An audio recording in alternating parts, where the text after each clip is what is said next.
Welcome everybody to 52 Living Ideas. Welcome to Comprehensivist Wednesdays.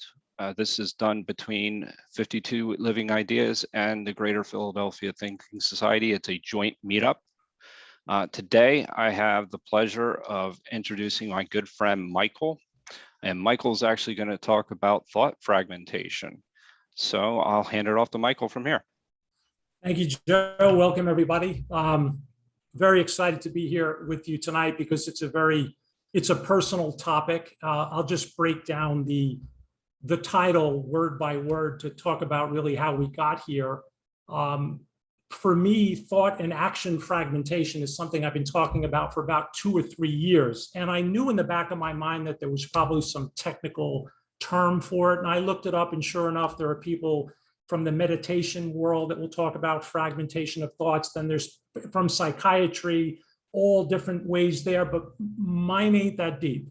Mine is a very simple explanation that if I were talking and you could think of my thoughts almost like an EKG where you could see them and you would see them coming across, or if somebody was transcribing my thoughts, you would suddenly see a dip where if it's up here, I'm making sense about whatever topic I'm talking about, and then all of a sudden there's a dip and then sort of a gap. And now I'm here and I'm thinking again and I'm making sense. The only problem is I'm not thinking about what it was I was thinking about a minute ago.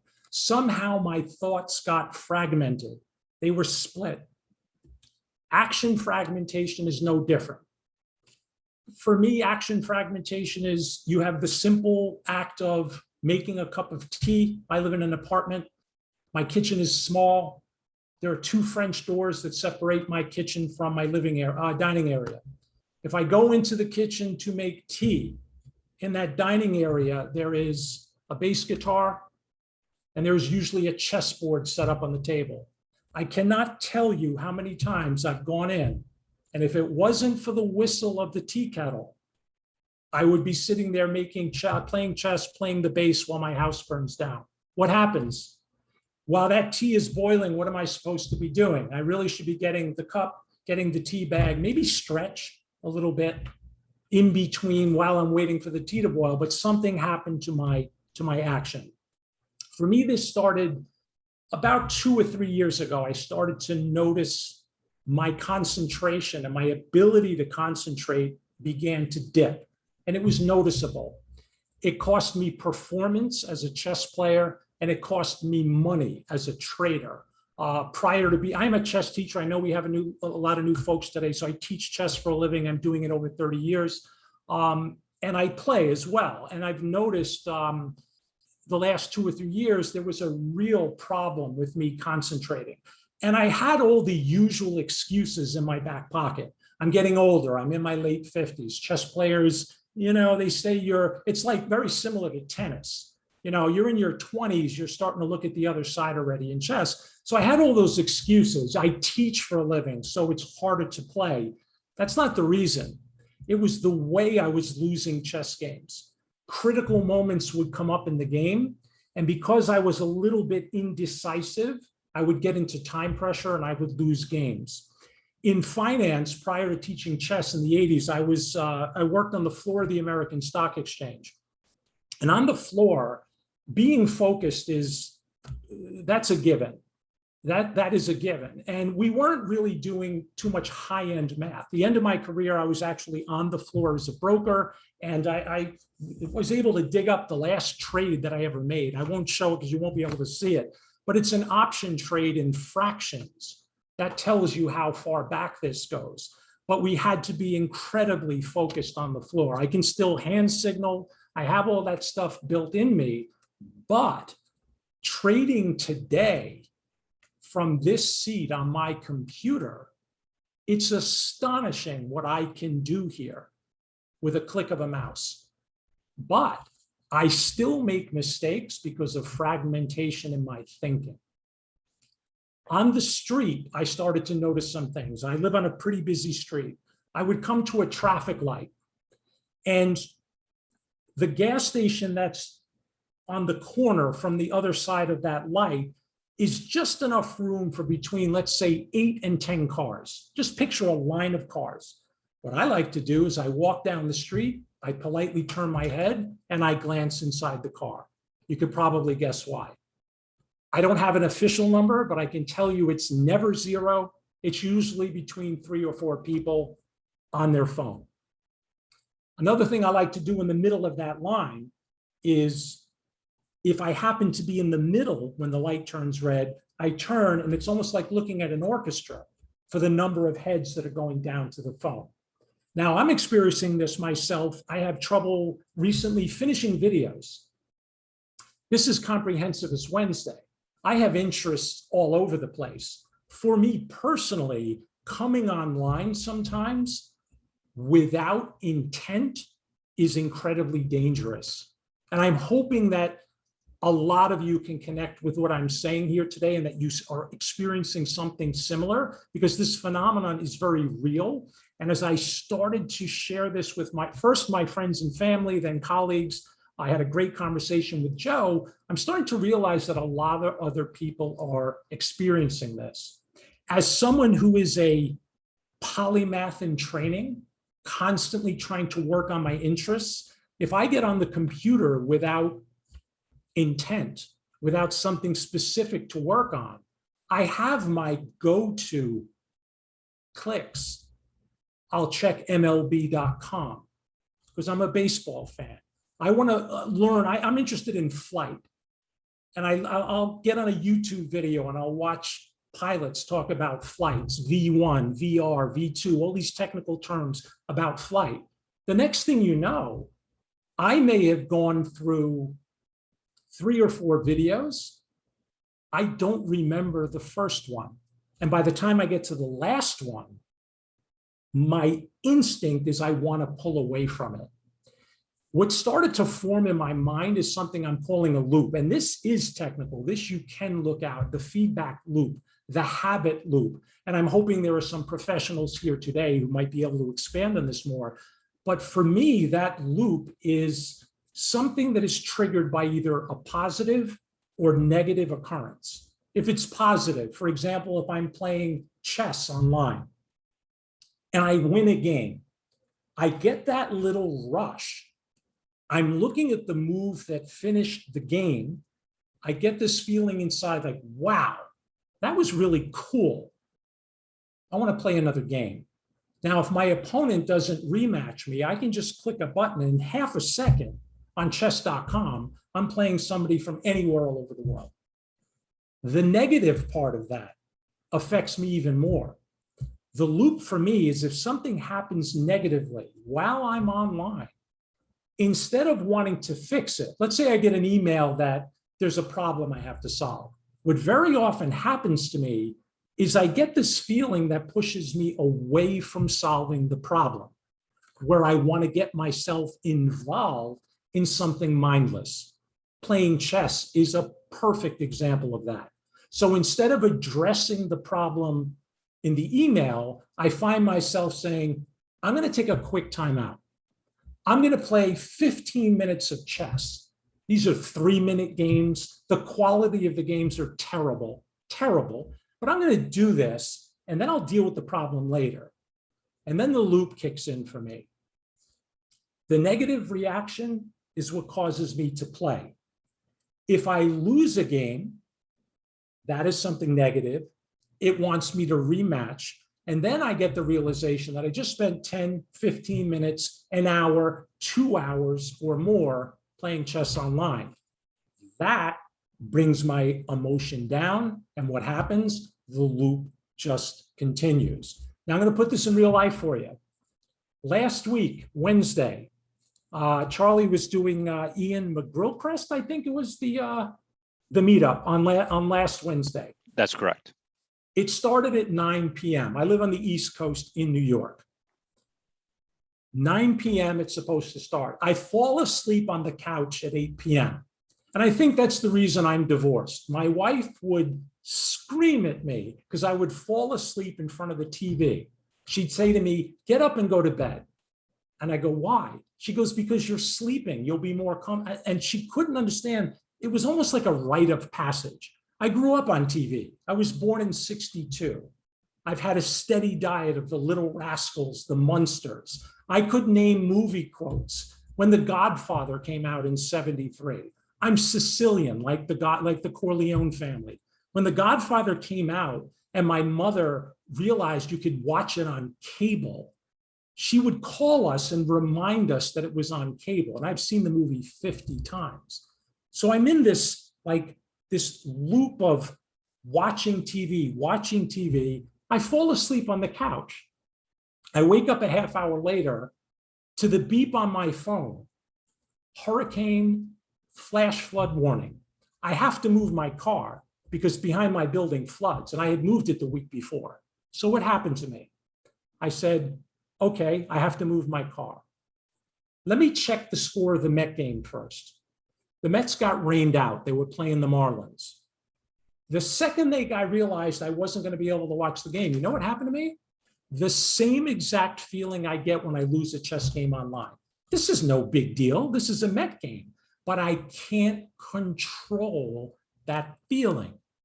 I can't watch a baseball game. Oh, poor me. But that's what happened. So the second I realized I couldn't watch the game, I said, you know what? I'm going to go prepare for the meetup in front of the computer that I'm sitting on now. And of course, I have my go-to buttons. I start to click them. I'm going through them. And what happens? Time goes by, time goes by, time goes by. The meetup starts. How much prep did I do for the meetup? Zero.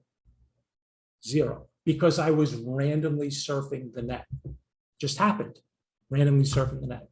The meetup starts at 9 o'clock. I'm fully engaged in the meetup. Great presentation. And then 5 minutes to 11. As a matter of fact, right before Shrikant asked me to plug this meetup tonight, I get a text from my next door neighbor who says to me, was that your red Toyota I saw pulling out of the lot? I texted back, no. He goes, your car's underwater. I looked out of a neighbor's yard. I live on the 7th floor of a building. I have a red Toyota. It was orange yellow because of the hue of being completely submerged underwater. That little feeling of knowing the Mets couldn't play a game, I completely ignored the warning on my phone, knowing in the back of my mind that I had to go out and move that car. I didn't. Now I'm riding my bicycle right now, which is actually a good thing, getting a lot of exercise. But that happened a week ago. I am hoping that these words, this idea of fragmentation is happening to more than just me, because amongst my friends and family, it seemed to be pretty common. To put it in perspective, I had a conversation today with somebody who was younger than I am. She's 25, and we're in an improv group together. She's got a math degree, and she also is an actress. She's got a lot going on. She was putting content up on TikTok. And those of you who don't know, it's a video content that you can see. And when she was doing it, 1 minute was the max. I think they're up to 3 these days. So you're going to provide content for your audience that is 1 minute long. She told me that it would take her anywhere between 6, 8, 6, 9 hours to produce that 1 minute of content. She does these very rapid interchanges between different characters. She's playing all the characters. She's undressing, she's changing, she's filming, she's editing, she's doing it all. It goes online, and TikTok will reward you based on the algorithm. It'll put you up. And then she said something very interesting. She goes, and a lot of us here that study flow on Friday nights will appreciate this. She goes, I'm in total flow when I'm producing these videos. It's taking me all that time, but I don't know where the time is going. And she actually used the word flow. And it reminded me of this book, of Flow. Mahali, he whose last name shall not be named. I can't pronounce his last name. But in the book, he talks about something called the paradox of time, which happens when you're in flow. You're in flow, you are so engaged that time slows down. Professional athletes compare themselves to rookies, to beginners, saying that for the rookies, the time speeds up. where the professional is able to bring and slow the time down. But what's actually happening is you're spending an enormous amount of time doing something in reality, but in your own mind, what's happening? Time slows down. You have no idea where the time is going. This is what's happening to my friend Emma. She's spending 6 to 8 hours in total flow. The time flies. She forgets to eat sometimes. Then she publishes the content. What happens? The viewing audience in the analytics gets noted. How many views? Comments are posted below these videos. Hundreds of them. Some of her videos have gone viral, which means there are thousands of them. And she said she needs to respond to some of these comments, because if you don't, your fan base will turn on you a little bit. You can't obviously respond to them all, but you do to some. And some of those are actually linked to her Instagram account, which means the loop that I explained to you of how something slightly negative can just tip me enough for me to lose my attention exponentially changes for her. She talked about being addicted to refreshing her phone, watching the number of views populate almost like a slot machine. If you've ever played a slot machine and you hit the big prize, how the quarters keep coming out, and you think they're done, and then they come out some more. You know that feeling? It's a very specific feeling. That's how she described watching her views grow. The analytics also tell you how much time they spend. Not everybody spends the whole minute. Some of her videos, people have left after 30 seconds. And she said something to me that just blew me away. She goes, I'm spending 6 to 8 hours in flow doing all of this work. And my viewership, they've got about 30 seconds in there. How can that not affect the way that we concentrate? How can it not?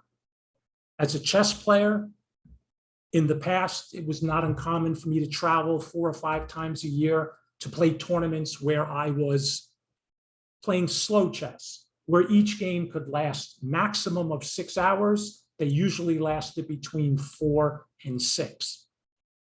I would do this 4 or 5 times a year. So you would play that 6 times. So I would play a game of chess Friday morning, Friday night, Saturday morning, Saturday night, Sunday the same. 6 games. Each game would go between 4 and 6 hours. I told Joe before the meetup, at the end of that weekend, don't ask me where the time went. Don't ask me who my opponent was. I mean, I knew, but during the game, I'm like this. I'm like this. My students today can't sit still like this. The average 10 or 11-year-old, I sit across from them constantly. COVID, I'll put a big wrench spanner into the works. I can't see the students face to face anymore. But when I could, I noticed a big difference sitting face to face. Twitching, a little bit of twitching. I would make a move on the board physically. This is not on a screen. Physically pick up a piece and drop it in front of the student. And the second I let go, you see the student almost react to the piece being dropped in front of them. I didn't do it violently. I just picked the piece up and put it down on a square, because it dawned on me, what are they seeing when it's constant exposure online? They're reacting to it, and they would physically jump. I would see a twitch. And the reason? If you're playing the game online, you're clicking a mouse. If you're playing a game online where you have 2 minutes each to complete the whole game, you're probably clicking that mouse 60 times in 2 minutes. I was a trader on Wall Street. We were trading in fractions. The math was not very complicated because I was trading for other people. Options had just started really coming to the forefront. I knew the basic idea behind the math of how the option models worked, but it wasn't on me to make the determination when to buy or sell something. What was on me was to walk into a crowd. There's a specialist, a man or a woman, who was in charge of handling the flow for that particular stock or option. The option I showed you was for US Surgical, the healthcare or medical company medical supply company, if I'm not mistaken. There were takeover rumors. It was very, very active. So what I would have to do is turn, first of all, and hear my name, Mike, being yelled loudly. I would turn around in the direction of my booth, and there would be a clerk. And I spent much of my time on the floor as a clerk. The last 2 years as a broker, as a floor broker, just like you've seen on TV. The broker turns around, that would be me at the end. And the first thing that we do is we would pat the air.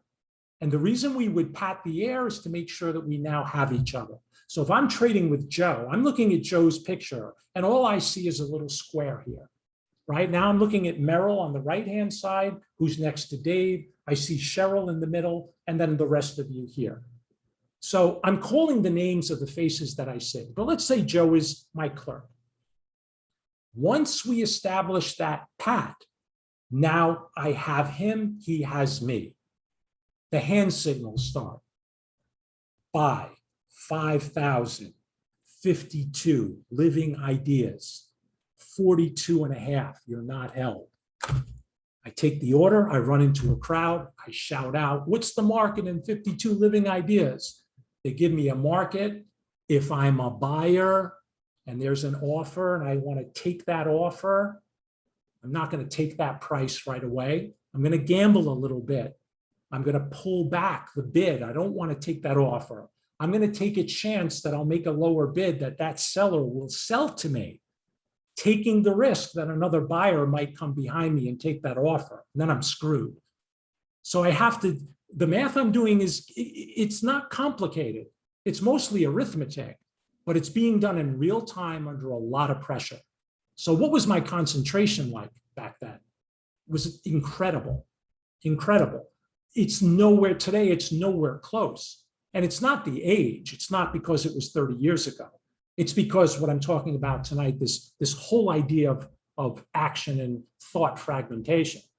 Now, when I buy that trade or buy that stock or option, now the process gets reversed. And I run back, I scream for my clerk hears me, we pat. If we have time, if we're too busy, you just wing it. And I give this sign. Back on the American Stock Exchange, this sign meant complete, your order's done. The clerk would have another order in his hand. He's doing two things. He's trying to hand signal me the next order and talking to somebody on the phone. Most of the time he's saying, hang on, because he wants to make sure our transaction is complete.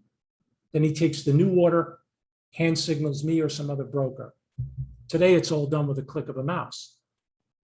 Why is it today as a trader, if I'm trading something from my own screen, I've made more mistakes here with incredible analysis for me. Those of you who are into the markets, who understand technical analysis or how options are modeled and priced, it's all done for you here.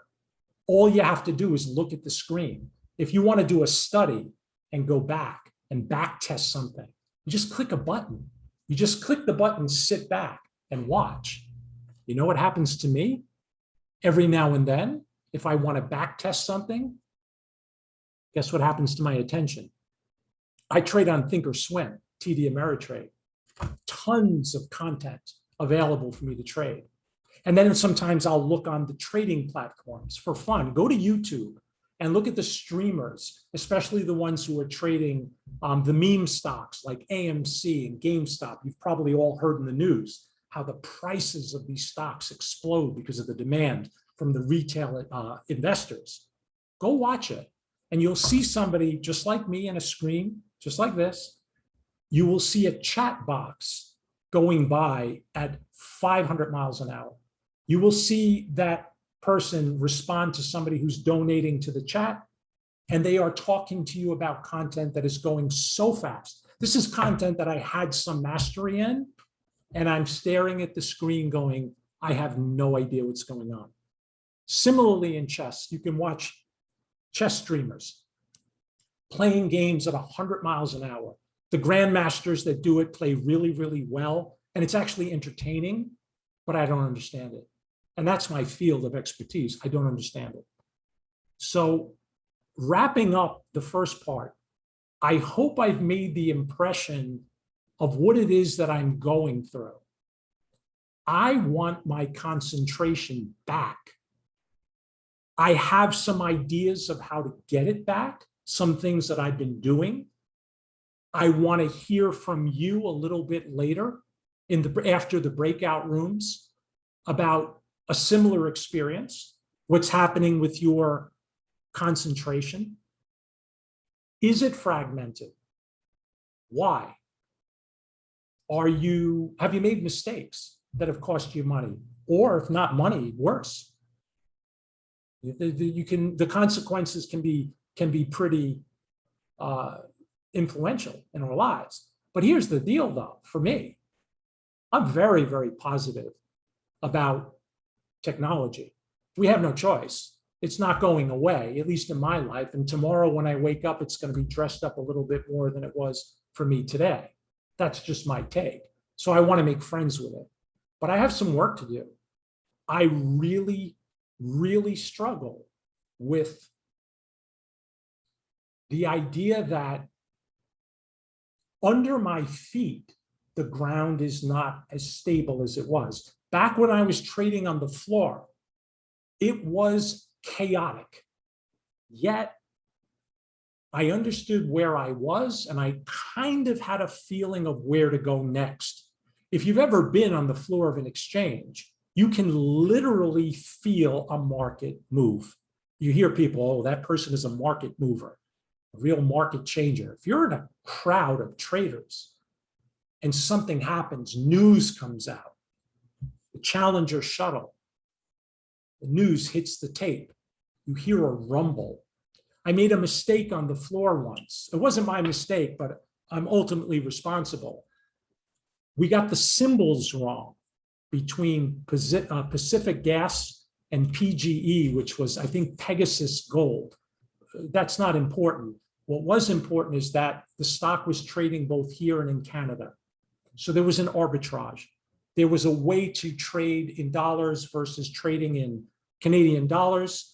And it's just a fancy financial swap. And I screwed up.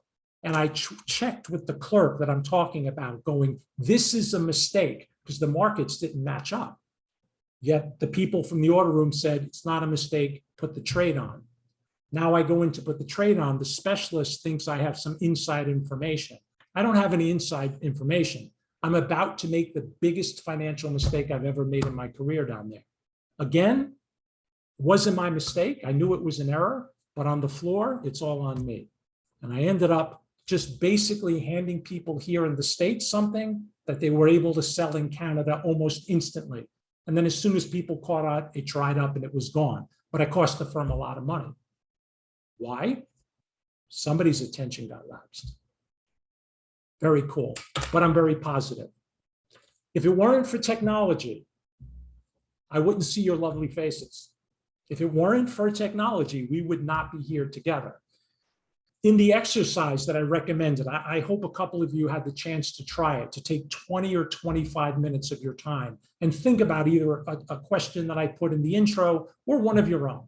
This is a chess clock. It's set for 20, I hope you can see that. It's set for 25 minutes on one side, 5 on the other.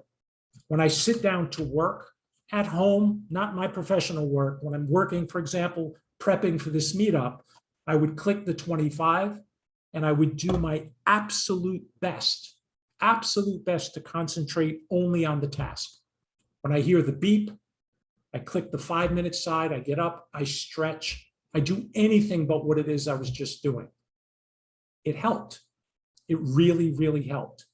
Another thing that I'm doing that keeps me very confident, and it is probably the only recommendation I'll make tonight. I'm hoping more of the recommendations come from all of you. The recommendation I would make to combat this is to put yourself in the beginner's mind, anywhere, whether it be learning a new language, whether it be, for me, it's the bass guitar I was telling you about. I was a drummer as a kid, but I can't play the drums and I haven't played in many, many years. But I can play the bass because I can put headphones on, technology. I can go on YouTube and literally watch somebody, we used to call it doping out a line. instead of lifting up the vinyl, the needle on a vinyl as a musician, putting the needle down and trying to find the spot, I wanted to learn what a drummer was doing.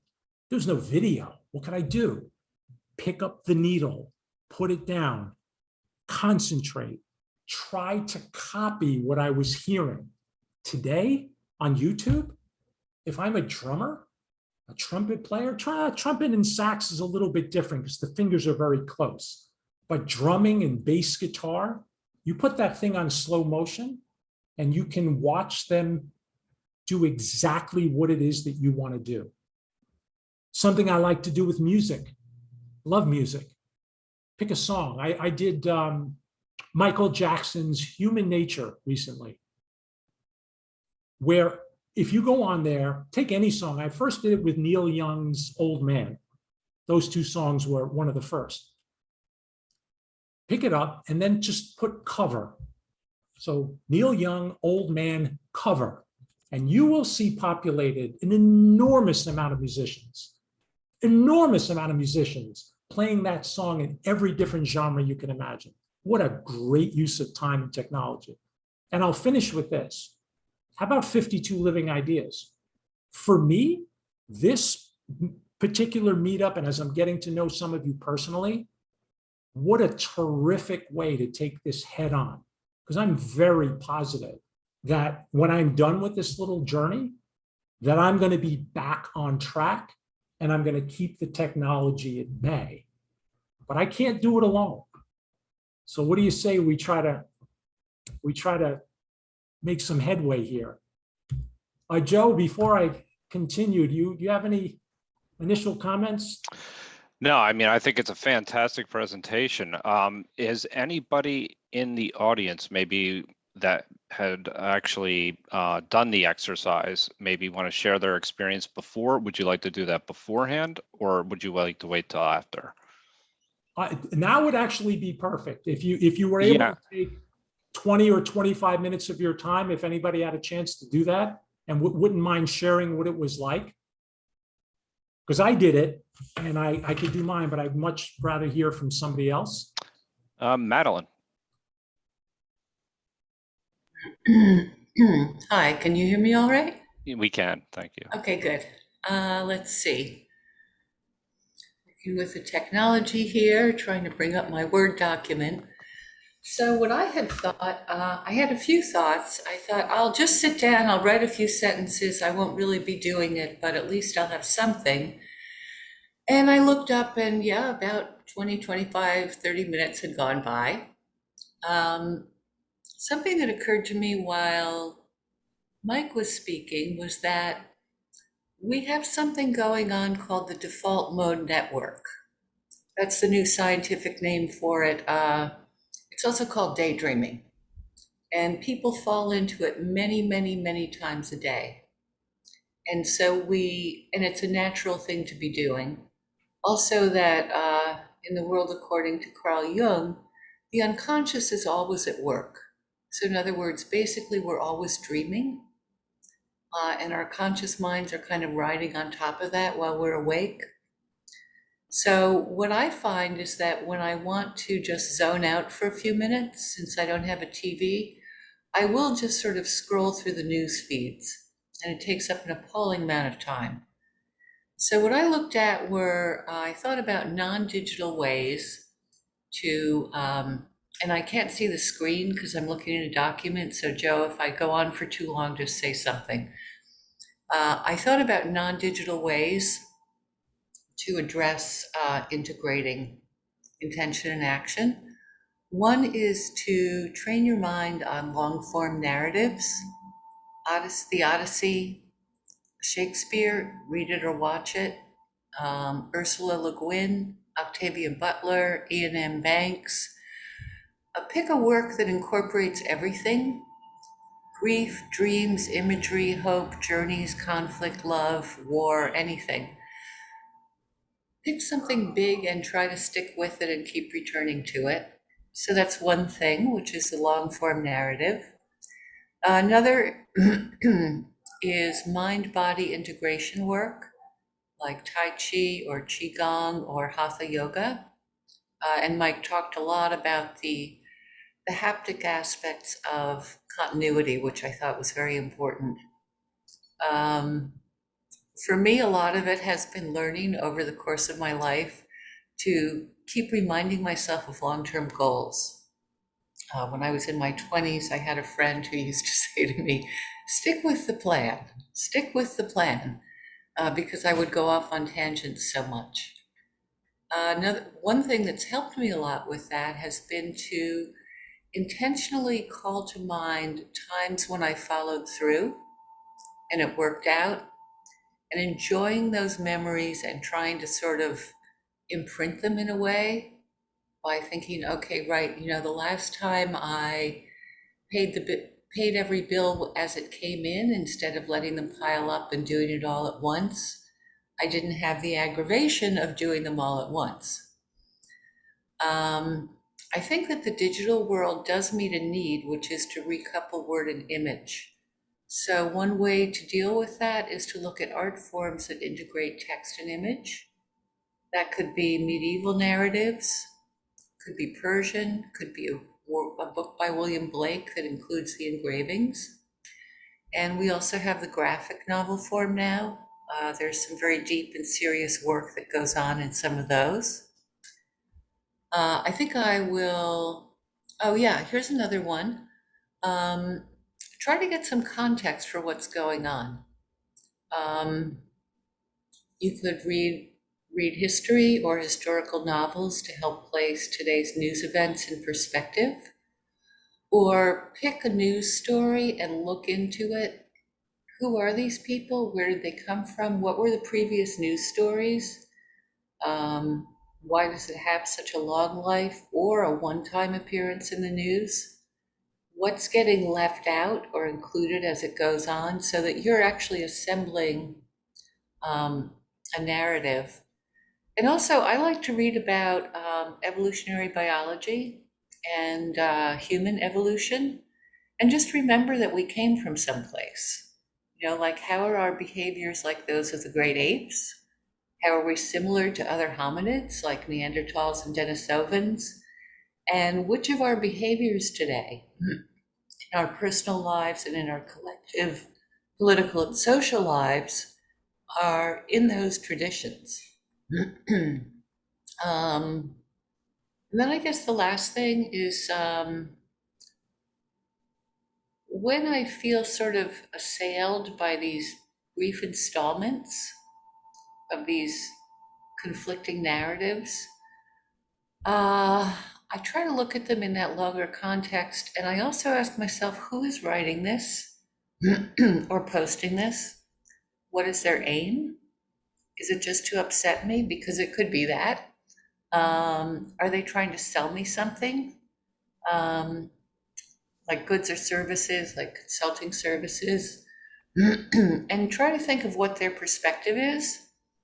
And so in Mike's example of I'm going to stop here. In Mike's example of his friend from his improv group who does the TikToks, like, her intent is to share her art and entertain. And it's absolutely wonderful. It has a place in the great human tradition, and it has a place in our sort of positive narratives of how humans behave. So anyway, that was a fair amount of what I came up with as I sat and just kind of free-formed along. Madeline, for you to accomplish that in that amount of time, I'm going to have to call you, and I need to chat. I have a wonderful job for you. That was amazing. But if you're really concentrating on something, it's amazing how much you'll get down on that paper. Judith, did you have also something from the exercise? Yes, Judith and Mike next. Yeah, I did. And I answered the same question as Madeline, non-technological solutions to the problems of fragmentation. And so interesting to listen to her, because my list is kind of all different. So here we go. And I just want to preface it by saying that I think it was around January timeframe, not like a New Year's resolution or anything, but I was just rethinking like what things I could do better. And at that time, I started a habit, which didn't last too long, okay? But it worked really effectively at the time, where, everybody was talking actually on this meetup group, the importance of journaling. And I'm like, what the heck? I don't write stuff in a journal. I don't have time for that. So I decided, okay, well, my issue is that I never seem to have time for all the things I need to do. And everything seemed important. And why wouldn't I have time for these things? Other people seem to have time for these things. So what I did was I started writing down what do I do? So I started journaling, how am I spending my time? Pretty exactly, as a matter of fact. But very soon after I started this, and then I would make goals for myself, like, oh, this was not working so great. So let's see if next week I try to do this. And so I was like tweaking it, and that was working pretty well. But I found that just by the act of doing that, I was making better use of my time. So that's just in general. But so I was thinking when I was answering this question that if I were to write down the ways, like an accountability of how I'm misusing technology in wasteful ways, and kind of identifying when am I doing it, how am I doing it, just like you were saying, Mike, like kind of we know sometimes what we do, but then, our lack of attention makes us not quite realize when we're getting into it. But when we write down these things, it just brings it closer. And I found it helpful previously. So I think that, and I've thought of doing it again, and then make a plan or a list or a schedule and write down, like, well, what would you do differently in that time? Like if you weren't doing, the chess or whatever, how could you do differently? Also, one thing I'm doing the same reason actually is I'm trying to restructure my living space. So that's been a little project that I have going on. So I haven't had TV for well over a decade. And I don't have any social media, but like I do get absorbed in things on the computer or on my phone. If I'm like researching like paint or something, like I can really fall down the rabbit hole, like, oh, but I also need some lighting. Let me see what's there. And, spend way too much time doing that. So that's how I get dragged into it. In terms of like, so if you think about where you get sucked into these things, you could rearrange your living space. Like if you have your phone in your bedroom with you and you find that you're on social media, instead of, you're probably not, you're probably on a meetup here, 52 Living Ideas, but you might, like I charge my phone out in the kitchen just to keep it, like my bedroom will not have any no technology in it. That's just where I sleep. And then, and also my living room, like my living room has become my office for a long time. And I've decided I'm not doing things there that I could do, like creative projects or something. So I'm creating a separate office space, so, well, I have a home, so I have different rooms, but you can, different spaces of your living area so that you have places that are sort of technology free, where what you do is maybe read, and what you do is, a kind of welcoming and inviting place where you would take your tea or coffee or whatever and want to be there, but not with your phone or TV. Let me see, what else did I write? Yeah, and if like you replace time that that you're using, like it's a certain time of day that you notice you're doing things on technology, you might say, okay, well, I'm going to replace this time by cooking or drawing or playing an instrument or woodcraft, or I'm going to go outside. Like I like to take walks, and I used to walk, I used to walk, I'm old. So like, I remember we didn't have cell phones. So when we went out for a walk, we really were away from people and everybody, just ourselves and nature, or ourselves and whatever we needed to buy, shopping trip. But now, people are very, very close. They can text you at any moment. So while I do like to have my phone when I walk, because I want to see how many steps I do and things like that, how far I go, even though nobody might text me, just knowing that it's there is interference in my mind. So I often think I should just leave it at home, and be away from it. So that's a thing. people could think about just giving yourself a space to be away from your technology and be present with your sport or your gardening or whatever it is you like to do. What else do I have here? Yeah, and if you like pick up a pen, write letters, journals, stories, poems, it doesn't have to be good. Reading,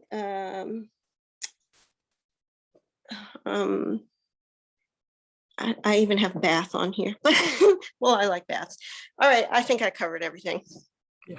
I'm just very impressed in general how both you and Madeline were able to go so deep with your thoughts by just at the end of the 25 minutes by putting it down as you're going, and which really helps me. I did it here, and this is, I don't want to talk about mine yet, but it was amazing that how much was actually in there that was ready to come out. I don't know if you both felt the same way, but I really appreciate the content. So we have Mike up next that wishes to share his experience. Yeah, my experience there's something that the computer guy said in the comments in the chat that you scheduler.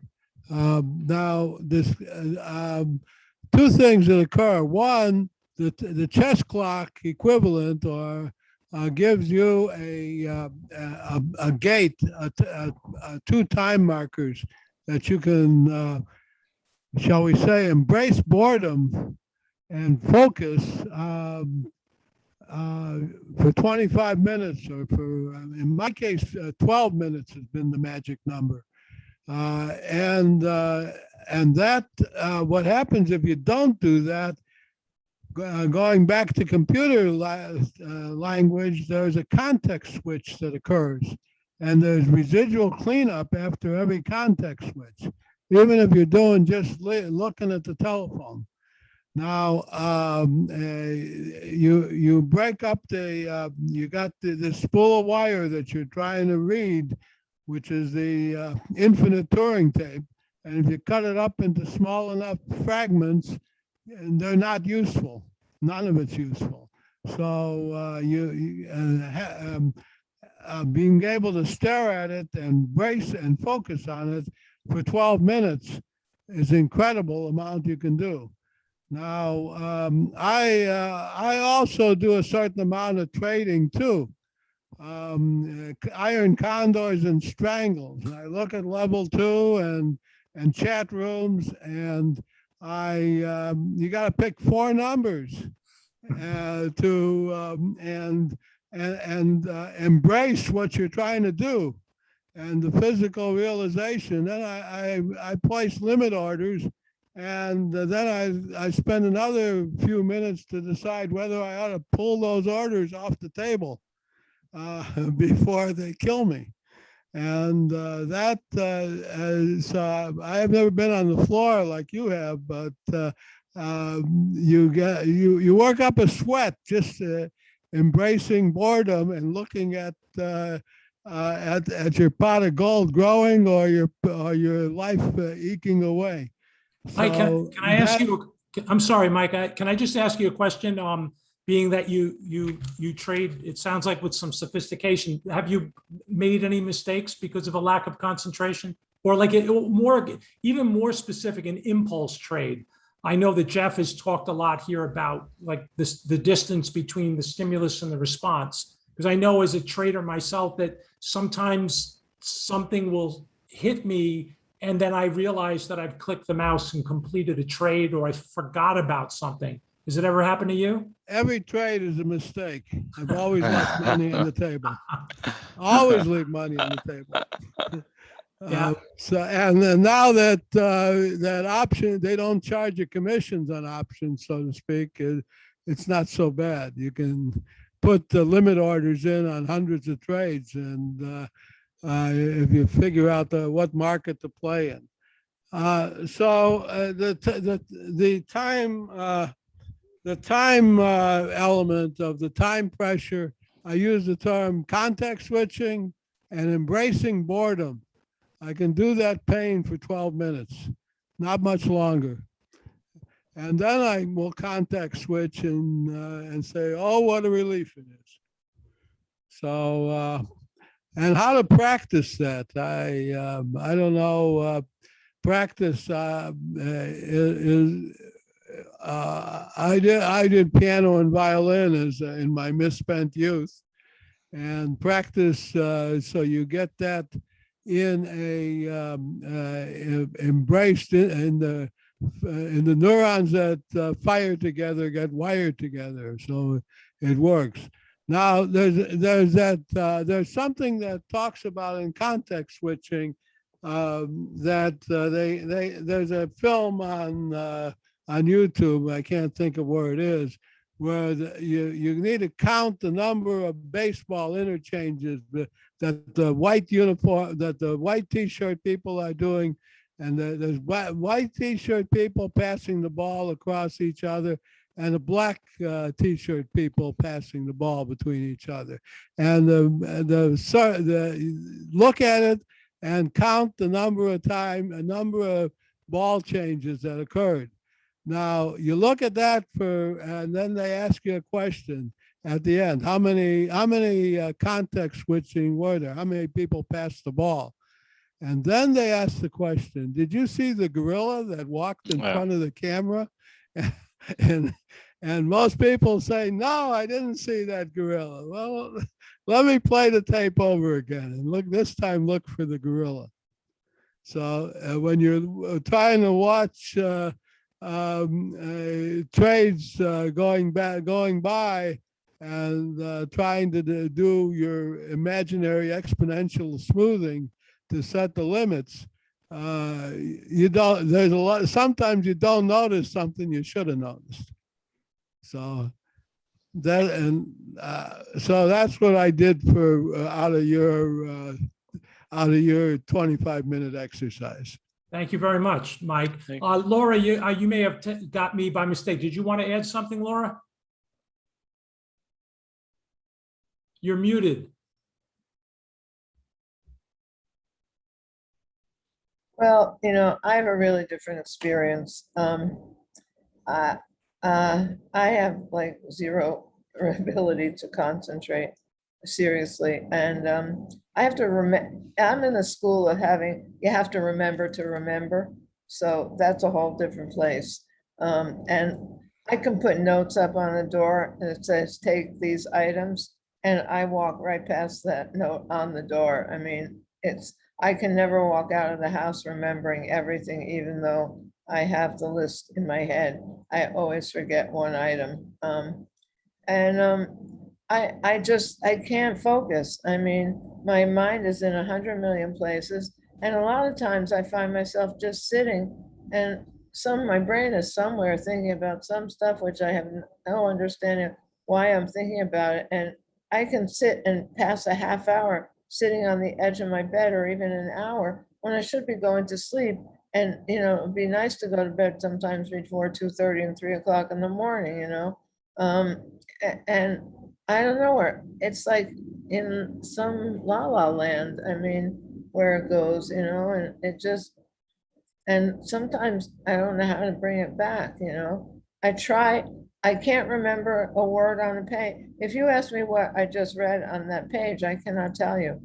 I cannot tell you what I read. I know I'm reading this book by, Sullivan, and I'm devouring it and I love it. And it's just incredible, but I can't actually tell you what I've read. I can on a large scale, but I only marked one page, one paragraph or so, when he describes the letter X, the variable X in mathematics. I thought it was one of the most beautiful descriptions I've ever read of a variable. And that I marked and that I remember because it's something that hit me very hard. But my mind is like a sieve these days. And granted, I have experienced a trauma to my brain. It is sort of a dementia-like brain. but it's not really dementia like dementia. It's more like it goes sort of up and down, depends how my physical state is at times. So it's a roller coaster brain. And I try and maximize when it's functioning. And I've tried, different kinds of activities and, and sometimes it works, sometimes it doesn't. But I'm trying hard, and I actually want to go have a scan done on my brain to find out specifically where the points of damage have been, to see if there's therapies that I can do, hopefully to improve them, because I think I would like to see if I could get out of some of these stages. I waste a lot of time. Netflix has become my best friend over the years, and I want to be somewhere else. There's a lot of, one thing I've learned about 752 Living Ideas is that I know very little with respect to the amount of information there is in the world.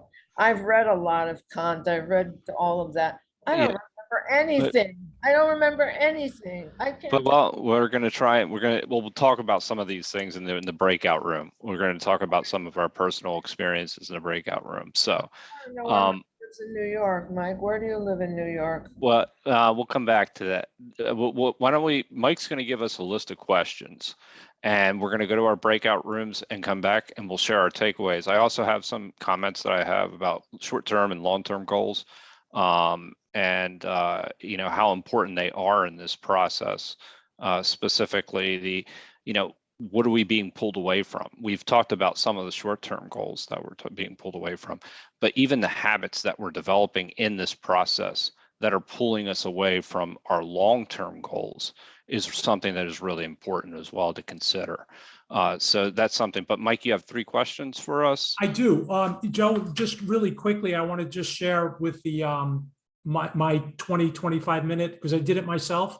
I just want to very quickly just share that. So earlier when I was talking about the beginner's mind being a way to combat this or losing concentration, learning to do anything new, there's a couple of really good books, and I was thinking about this during the 25 minutes. One is Grit by Angela Ducksworth, who really the big premise is, if you're working on something consistently, I think she wanted people to do things for maybe 2 years. I could be wrong about the timing, but it's not an overnight thing.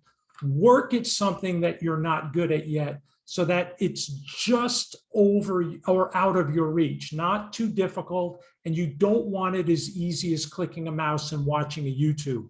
It has to be interactive and it has to be active learning.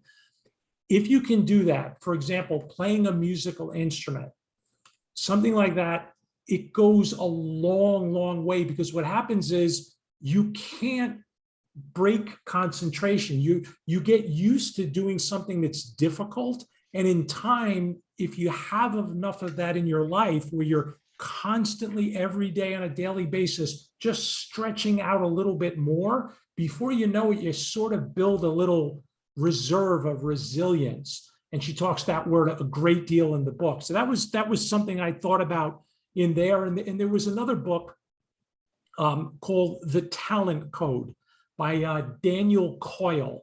And I remember reading that a while ago. And what Coyle talks about a great deal in the book is something called deep practice, where you're getting yourself, I guess it goes hand in hand with flow.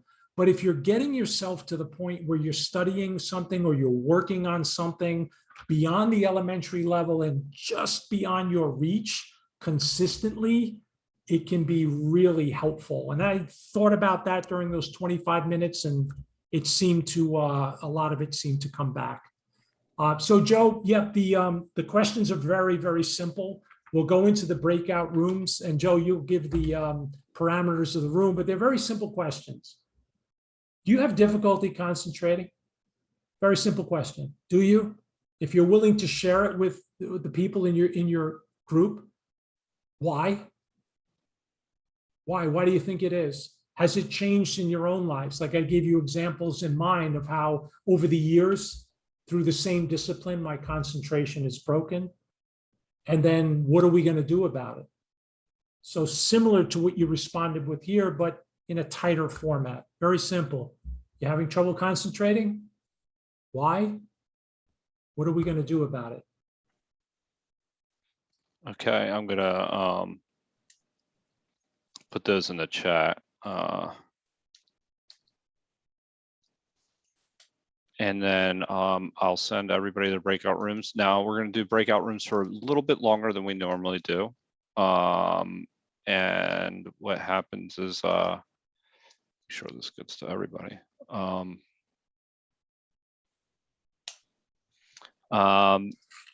We'll do them for 30 minutes and we'll come back and share our takeaways.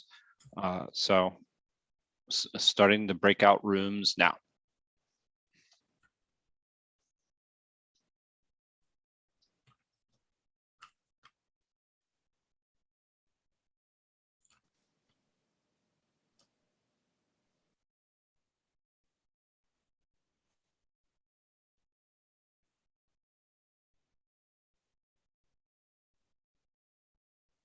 Jeff, do you want to jump? I mean, Joe, do you want to jump into a room?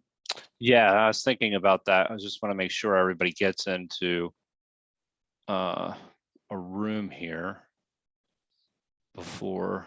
Are you going to join a room? Yeah, sure. Yeah. I You wonder tell if me- this is forming a room for us here. No, it's not. Okay. So I see, I mean, I might as well go to, you know, I made the rooms a little smaller, I thought. Ed, which room are you, I could go into with some people I don't know. I don't know anybody in room 6. okay, yeah, why don't you do that? Okay. All right. And it'll bring us all back at the same time, right? It will, I will have to time us. Okay. Maybe even So- 25 minutes might be okay. That's fine. Yeah, I think 25 minutes is actually better.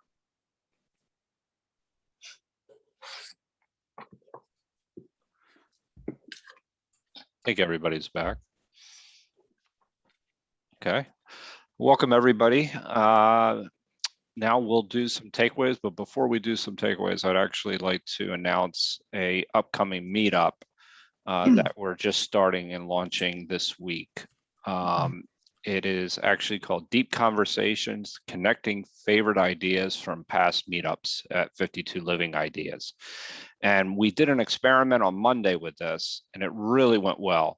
We started talking about, you know, what we've taken from 52 Living Ideas, what are the most important concepts, how it's impacting our life.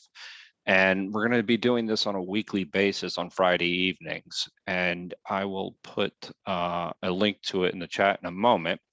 But before I do that, would anybody like to share their takeaways? Mike, do you want to add anything before we go to takeaways? No, I'd love to hear from all of you. Okay.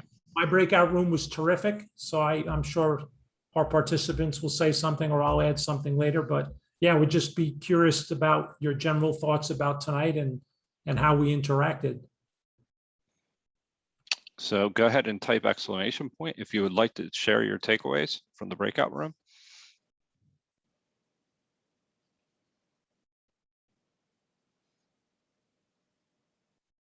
Oh, there's got to be some takeaways out there.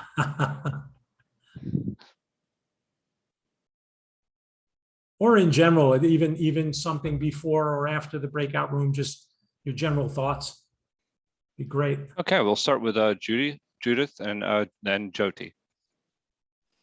Yeah, you can call me Judy. That's fine. That's what I usually go by. I Thank think you. know that. So let's see. It was kind of interesting in the breakout group. Well, one question that I have that I'd like to hear your thoughts on is when we are multitasking a lot, does that contribute to our difficulty concentrating? Because some jobs require that. So that's a question I have. And then I just wanted to mention that in the breakout group, well, I guess it's different. So I'll leave it at that. Thank you.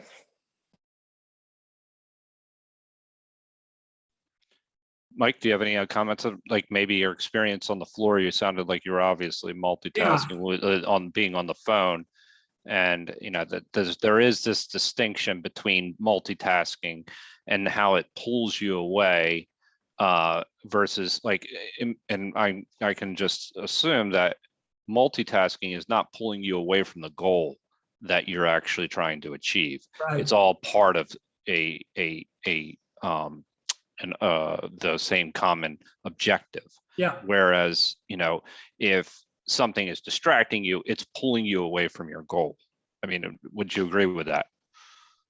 Yeah, I would.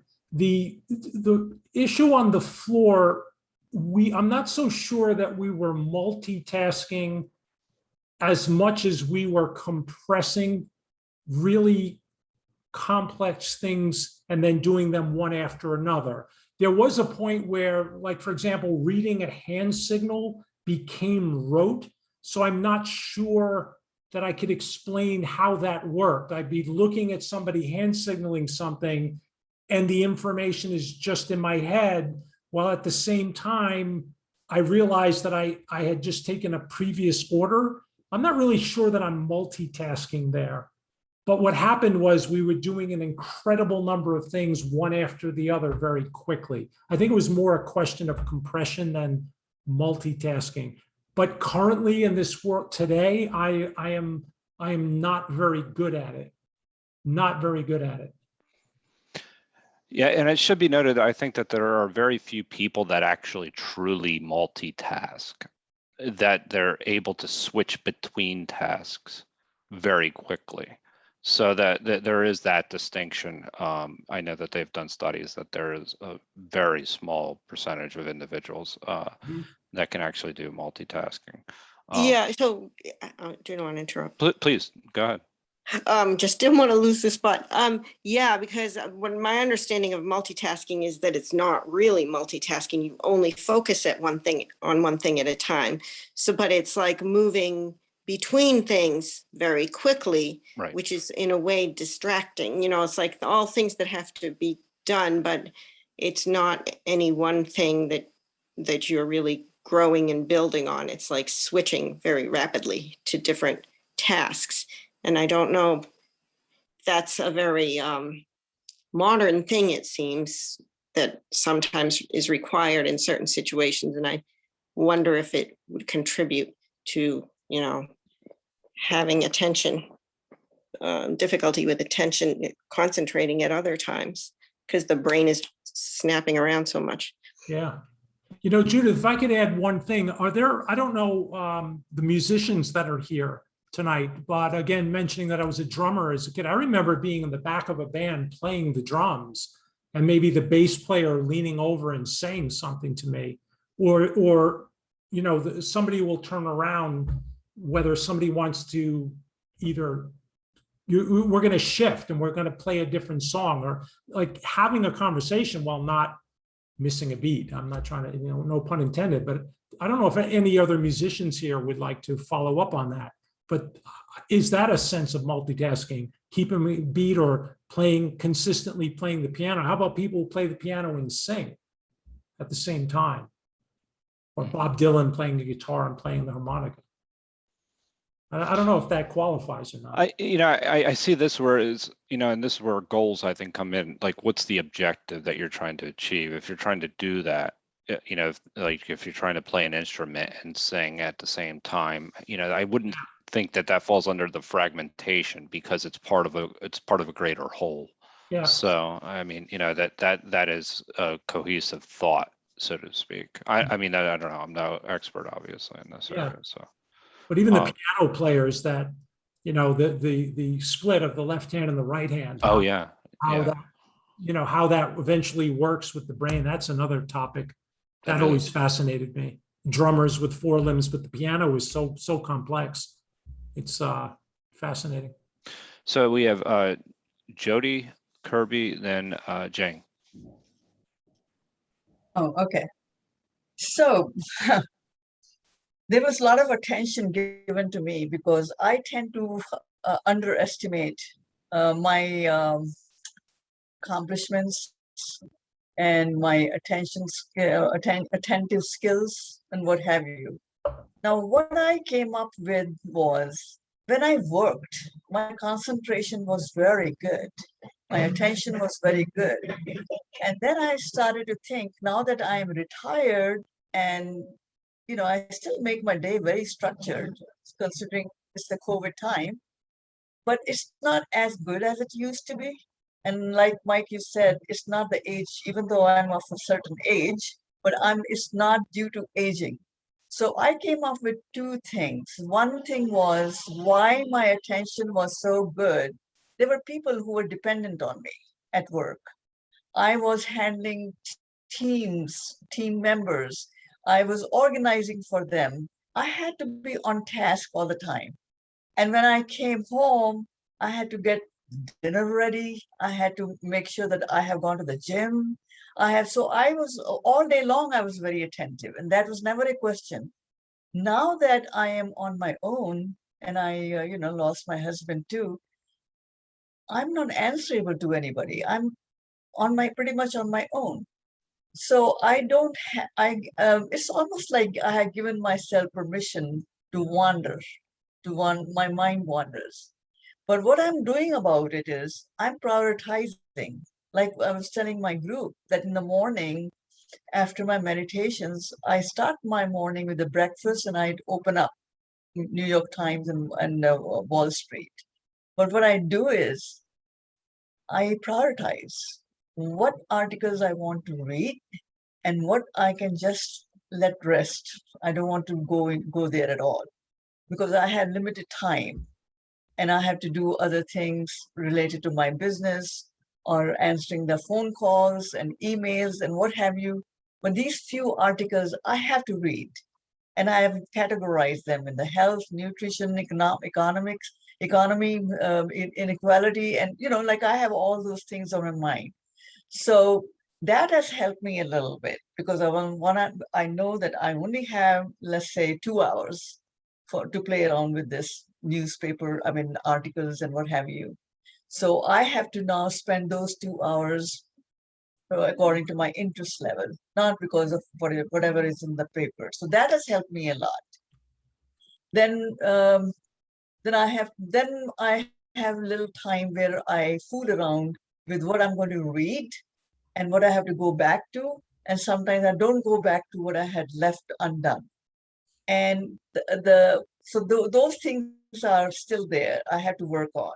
And lastly is the goals, like we were talking about in the presentation of flow, that you need to have goals which are slightly more challenging for you, not to the point that you're overwhelmed with them and you will want to quit, and not to make them too easy that you lose interest. And I'm working on that one. But everybody in my group said, you're already working on it. You're underestimating yourself. Like, doing 10,000 steps every day. To some people, it's a challenging thing, but I've been doing it for years. So for me, it's not that challenging. Now I have to come up with some other goal, and I'm struggling with that. And same thing with the reading. I've been doing it for a long time. But the artwork and all that I'm not doing, and I don't go back to it. But that's it. This is what I have to say. Thank you. Thank you, Jody. Mike, do you have any comments or?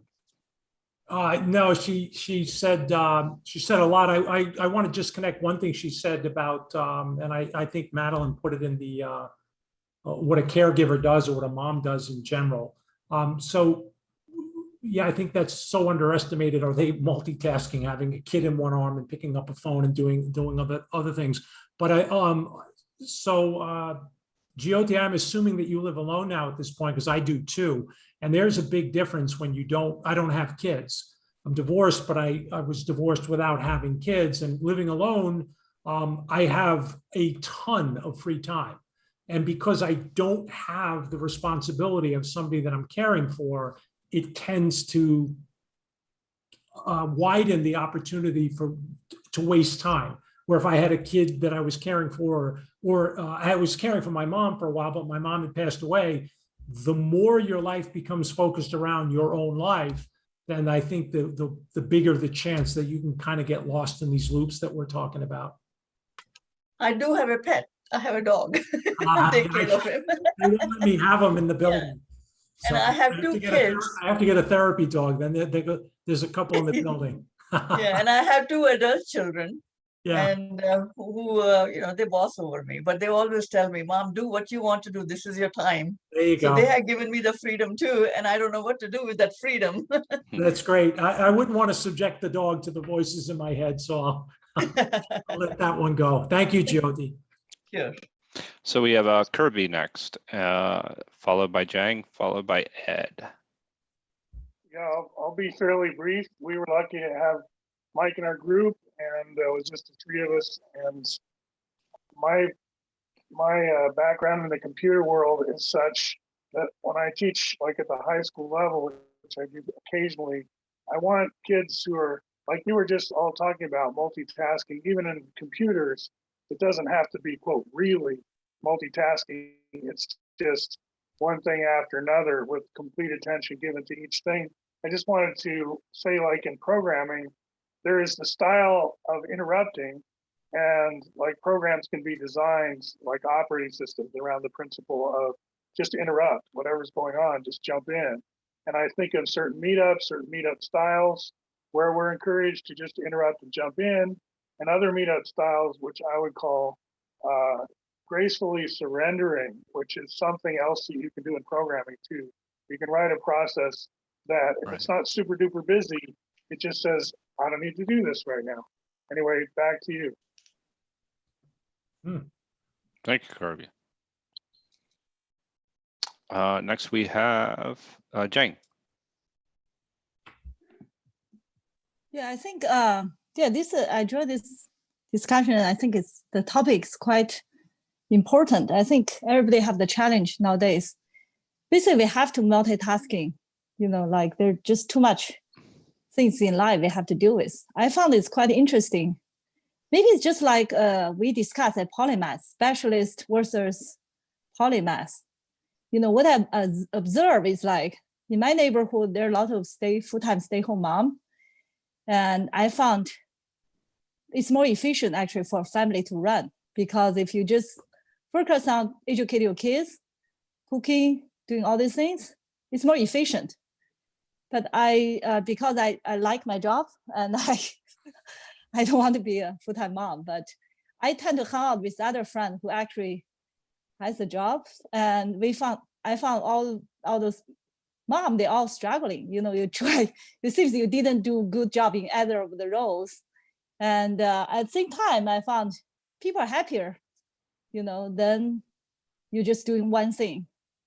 If you just have your job, no family, or you just have family, and then you don't have your profession, you lost your part of yourself. So it's kind of the challenge is like we trying to do all this, then how to balance, how to focus, how to use the time efficiently.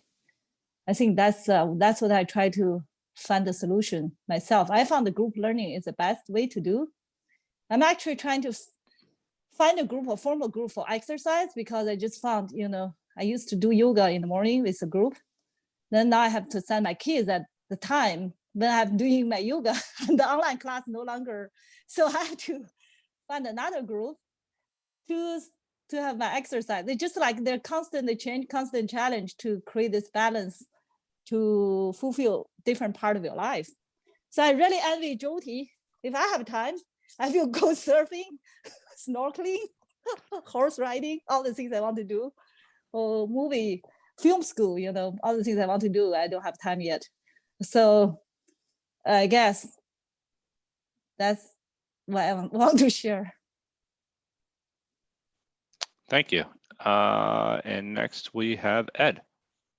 Yeah, this has been a great topic, and my situation is I've been retired for a few years, and when you're retired, you really, in my case, you really don't have the same kind of discipline because you can do whatever you want. And my retirement has been great. I very much enjoyed, I'm a New York City tour guide. I'd give tours in Brooklyn and Flushing, Queens to out-of-towners. I live halfway between Philadelphia and New York, and I'd be doing things in Philadelphia too. just like the Thinking Society, but other groups. And also, going down to the shore, going upstate New York. My life was very rich, but COVID really kind of slaughtered that. And it made me much lazier and getting used to watching Netflix more.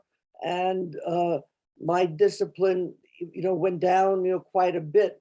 Being alone, I just right now I have a cat, but I'm alone in this little, the house, and I'm in a suburban town, and things have changed drastically. So I think I've allowed my mind to not be as well enriched as it was before. I try to set goals and I try to create discipline, but the two-dimensional world doesn't, make up for New York City and all the activities and things that I could do there and the people that I can be with. And people two-dimensionally are not the same as they are in person, and really I've met people in Dublin and Australia, but you can't say you make good friends because you have to know a person in the flesh really to know that individual. So that creates a certain kind of a laziness for me anyway.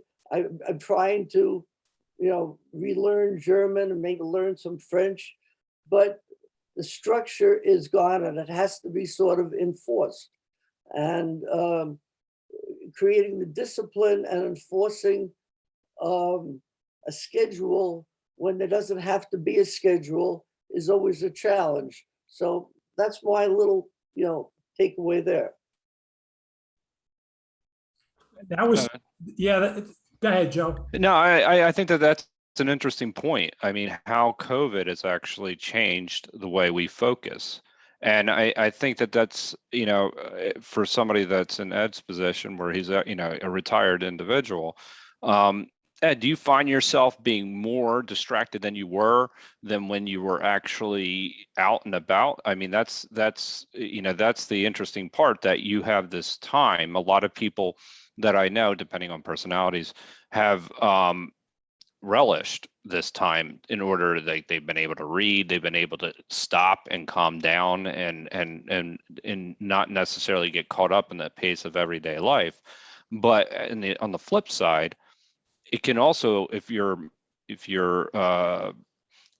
not, engaged all the time, you can let your mind wander, and all of a sudden that you're being distracted even more. So do you find yourself more distracted in this environment than? Oh, yes, sir, Joe. I find myself definitely more distracted. And the first maybe 2 or 3 months, I kind of relished it. I gave me all this time to spend in my house and to putter around and to read books I haven't seen in years. But after a while, that became kind of, old. And I allowed myself to be distracted more by offerings on Netflix. There's so many different things that are easy.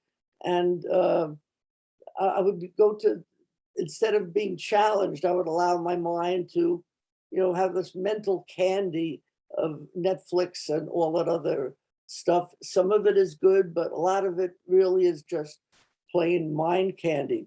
But when I was really interacting with people personally, it made a big difference, and it gave me a structure. I know one day I'd have to be in New York, another day I'd have to be in Philadelphia. I'd be meeting these people. I'd have my drinking liberally discussion group in downtown Brooklyn on one night, and I'd be doing something in Philadelphia like on Saturdays. And that's the way it was. But yeah, I definitely have become more distracted, and it probably is mainly my fault because I take the easiest way out. Well, there are a lot of apps that I wouldn't call it your fault that are actually seeking your attention. So it's definitely nobody's fault per se. Mike, do you want to comment really quickly? Yeah, I just think it's like one of the common themes that I hear coming out tonight. It's when you have this gap of free time and how to use it, and how just realizing how important it is use it well. I always say the same thing at 52 Living Ideas, that it's time well spent for me, which wasn't the case prior to meeting everybody here tonight. Ed, would you agree with that? Like tonight, in other words, after hearing you talk, I've done the same thing. I've wasted countless hours online sometimes, but in a meetup like this, or if you're doing, you feel like it's time well spent? Oh, yes, I do. Definitely tonight. And many of the meetups I'm with are time well spent. I have to say that. Yeah, because I think we come as close as possible to that. Like when you're telling the story about being a tour guide, it's just, in your activity, it just sounds so heartfelt. And it's as close as I can get in this 2D virtual box of feeling like, wow, you know, I can actually connect with this guy. You know what I mean? And I find that happening a lot at these meetups. You know, like Joe, the same, even a conversation that we had on the phone, these are virtual, yet I think we're finding these like little connections between people sometimes and topics. That's very interesting. Absolutely. I mean, you know, yeah, it's been both a blessing and a you know, blessing and a curse, you know, because, you know, you have, but you know, I do find myself definitely more distracted in the environment, in the COVID environment versus actually the non-COVID environment.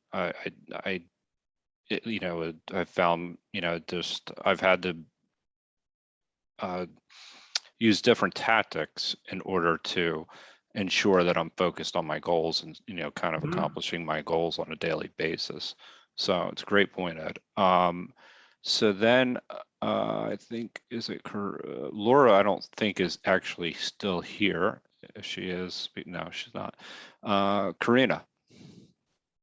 And actually, it's mentioned. You mentioned time well spent. There's actually a Center for Humane Technology called Time Well Spent.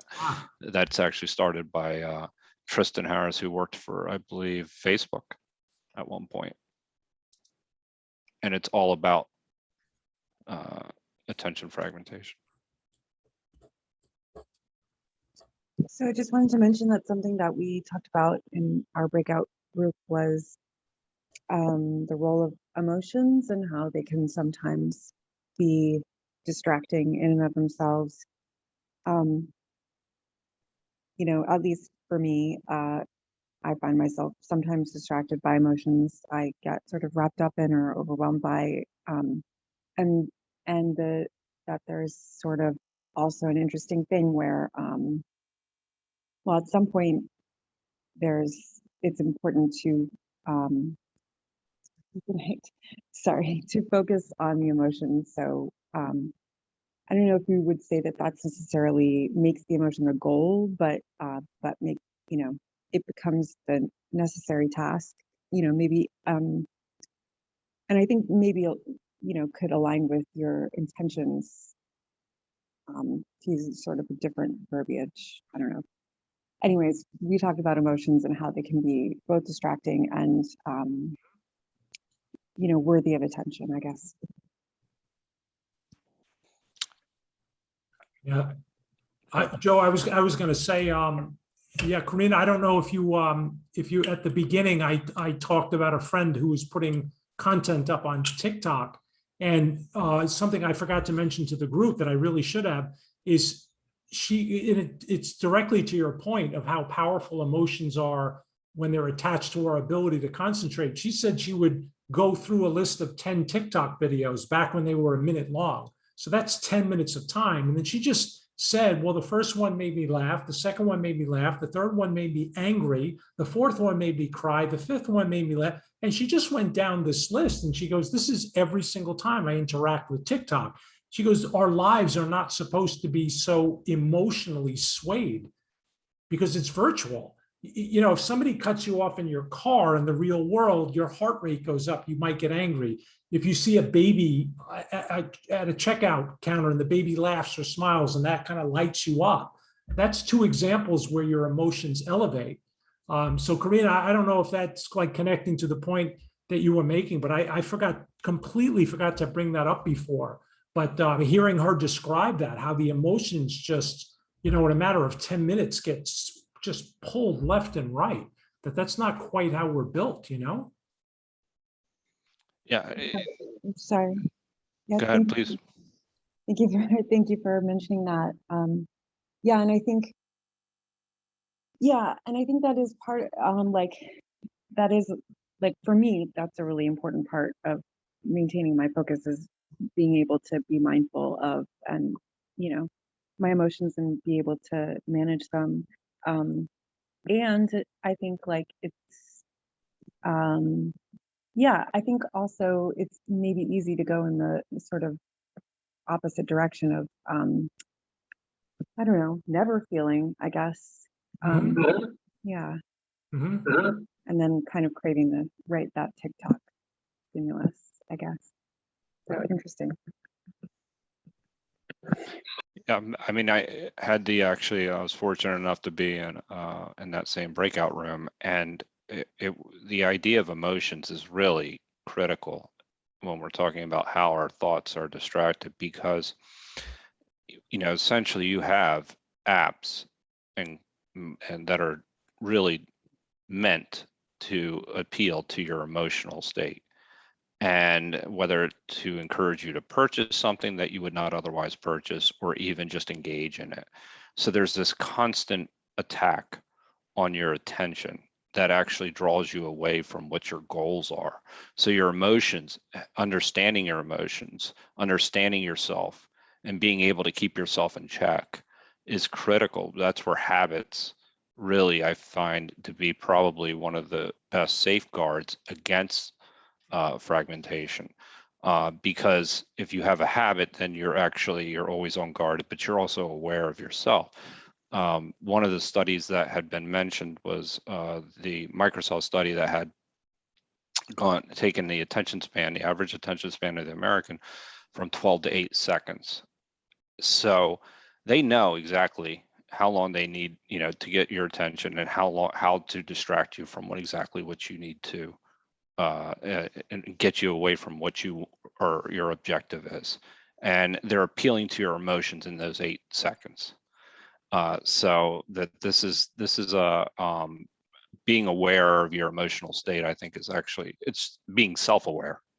And I think this is critical, as being a safeguard against this process of being distracted. So I'm going to say Madeline, then we'll go to Judith, because Judith, you're already gone, so I'll give priority to. Yes, thanks everyone. This is a great meetup. And thank you, Mike. It's terrific. I just wanted to augment what Karina was saying. We have been discussing emotions as things that pull you away from your goals and away from your concentration on something. It's been a very mostly task-oriented or long-term strategy-oriented conversation. Right. Something that came up in the same breakout room I was in was someone had mentioned the role of therapy. And in therapy, you are learning to identify your emotions and also to stay with your emotions. And so cultivating the ability to concentrate on an emotion is a type of concentration. And often so say that you can feel angry about something and get up and do a variety of tasks that actually pull you away from that feeling, when you might have learned a lot if you had been able to stay with it. And so it's cultivating a different type of concentration to say, what is this fear telling me? How long can I sit with this fear? How long can I sit with this anxiety? What's it telling me? Rather than trying to fix it right away, or to have the response of going and doing something else.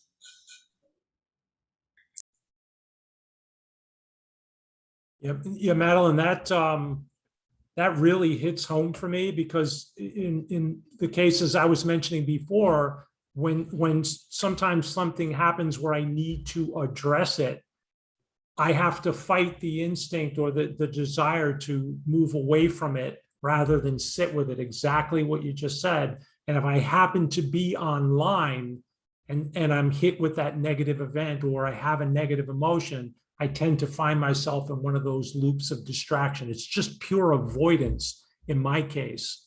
But that's, yeah, the way you put that, for me, that really hit home.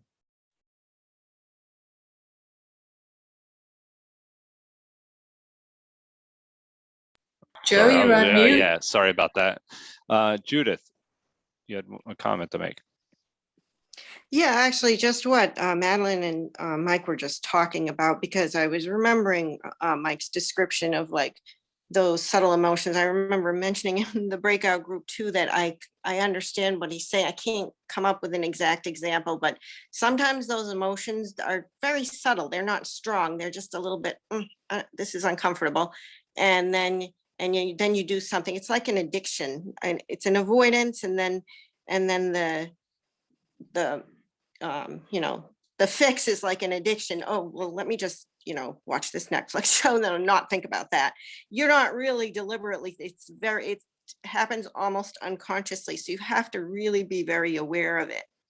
And then the other thing you were talking about, Mike's friend, the TikTok thing, I was just thinking that musicians, artists, people who put themselves out there in that very personal way have always had to deal with reviews in the newspaper or whatever.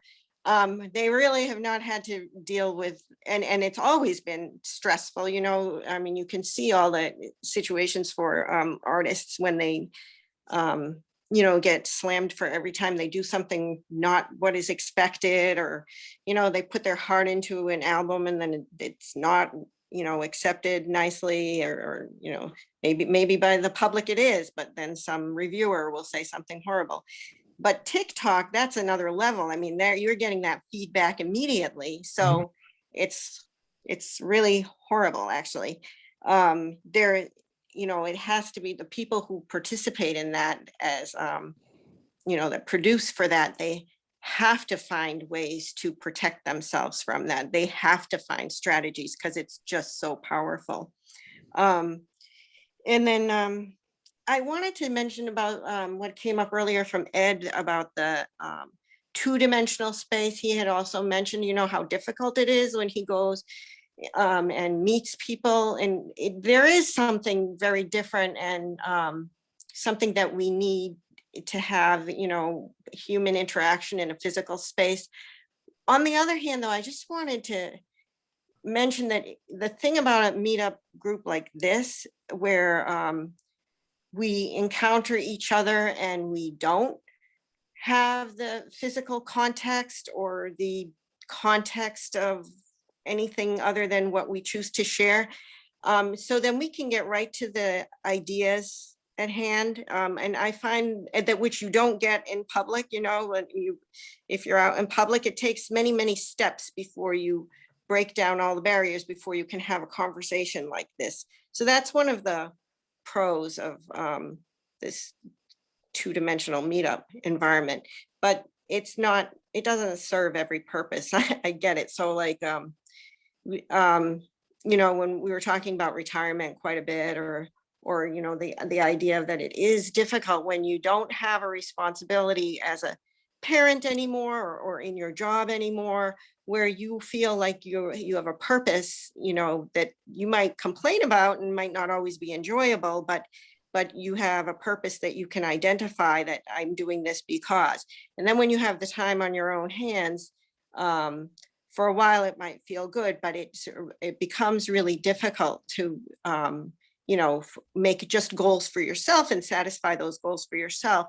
Because I think as human social creatures, we want to feel like we're doing something not just for ourselves. So while we might want to grow and learn things, I think one of the challenges and one of the helpful things might be to, find ways, which is so difficult in COVID, to go out and interact and somehow have a reinforcement that, oh, we are valued for what we contribute by others,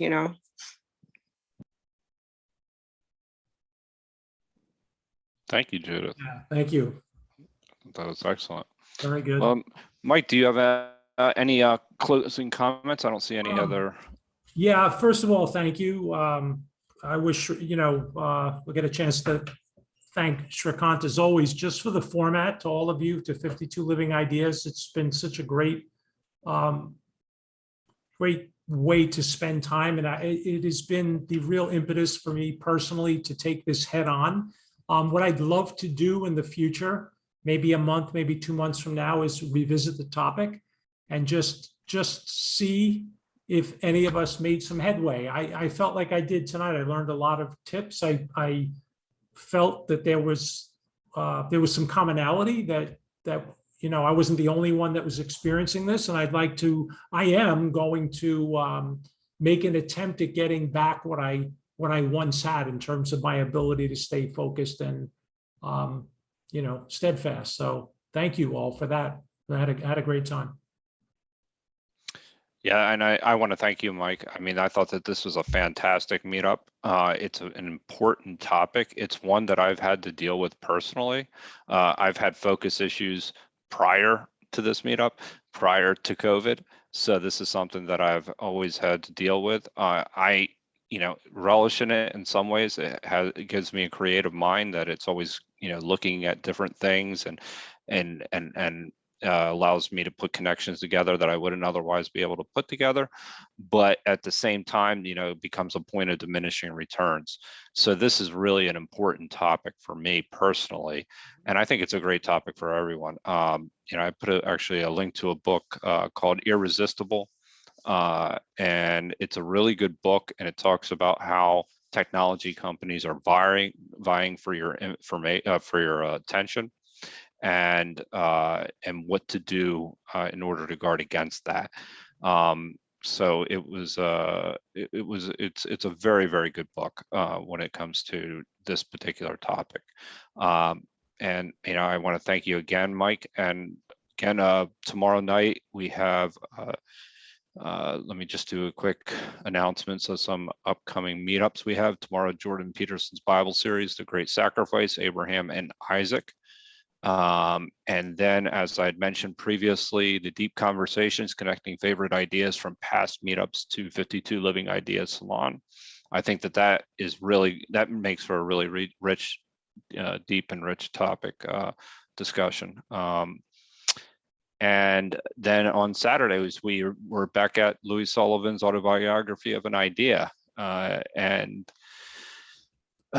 kind of at the same time, but it's still on the 52 Living Ideas website, and it's something that I really want to attend, is the Asian Philosophy Meetup, which is reading the Taoism text, Tao Te Ching, and that's being covered by Jason, and he'll be covering chapters, verses 8, 9, 11, 12, 15, 16, 22, 23, and 24. We've been doing a Tao Te Ching series here, and it's actually been one of my favorite series that I've been a part of thus far at 52 Living Ideas, which is a major statement. So again, Mike, thank you. I mean, a fantastic presentation, and I appreciate everybody's contributions this evening. And I'll see everyone soon. Thank you. Thanks. Thank you.